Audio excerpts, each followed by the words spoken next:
Donc par hasard aujourd'hui j'ai appris dans la bibliothèque BNF, c'est juste ici, et elle se trouve en face de la galerie Vivienne. Et avant de rentrer dans la bibliothèque, j'ai fait un rond dans la galerie Vivienne, mais j'avais aucune connaissance de l'histoire et tout ça. Alors je me suis dit que je vais choisir la galerie Vivienne, aussi parce que j'étais vraiment impressionnée par l'architecture. Vivienne est une des plus belles galeries de tout Paris.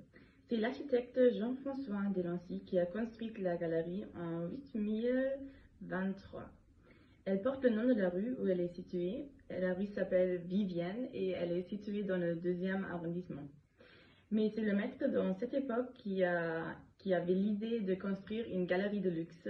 Alors une galerie pour les intellectuels, pour la bourgeoisie, alors pour tous les riches, pour qu'ils peuvent boire un verre, pour qu'ils peuvent se connecter et bien sûr faire du shopping.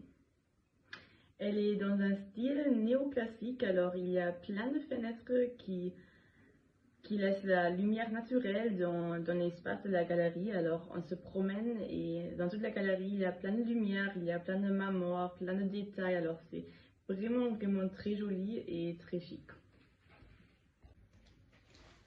À partir du Second Empire, la galerie Vivienne perd son charme. Alors il y a plus de gens qui viennent de la galerie, ils vont dans des autres magasins, des autres passages. Il y a plein de nouveaux magasins dans cette époque qui ont ouvert à Paris. Alors aussi des magasins pas aussi chers peut-être qui attirent plus de gens.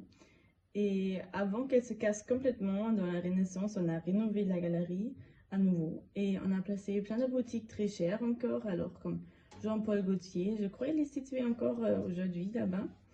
Et oui, aujourd'hui, c'est aussi un endroit de luxe, j'aurais dit, mais aussi on se sent attiré par la lumière, par le style, par le marmore. Et moi aussi, je suis passée, je ne savais pas qu'est-ce que c'est, alors je suis juste rentrée. Et j'ai fait un rond, j'ai un peu regardé, ça, on se sent un peu comme dans un musée parce que c'est tout très beau, c'est tout très propre, seulement des boutiques très chères et je crois aussi quelques restaurants, si je me souviens bien, et aussi des magasins avec des peintures et tout ça. Alors, c'est très très beau et la lumière dans tout le couloir, ça rend une ambiance très magique, j'aurais dit. Alors moi j'aime bien et moi aussi je trouve que c'est le plus bel passage que j'ai vu à Paris en même temps.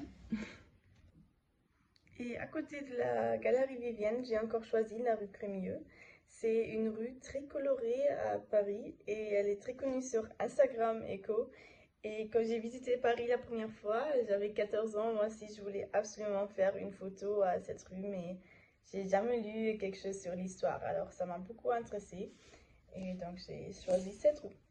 Alors la rue Crémieux porte son nom de Adolphe Crémieux. C'était un avocat et homme politique et c'est lui qui a donné la nationalité française aux Juifs d'Algérie. Mais avant ça, c'était Moïse Polior Milo qui était un journaliste et il s'est lancé dans des immobiliers à Paris. Il a acheté plein de terrains et un des terrains c'était cette rue Crémieux. Elle s'appelait avant encore Avenue Milo comme son nom, comme son derrière-nom. Et, elle, et en fait, il y avait 35 maisonnettes tout pareil avec 2 étagères et c'était loué à 700 francs dans cette époque. Et c'était seulement pour les travailleurs dans cette époque.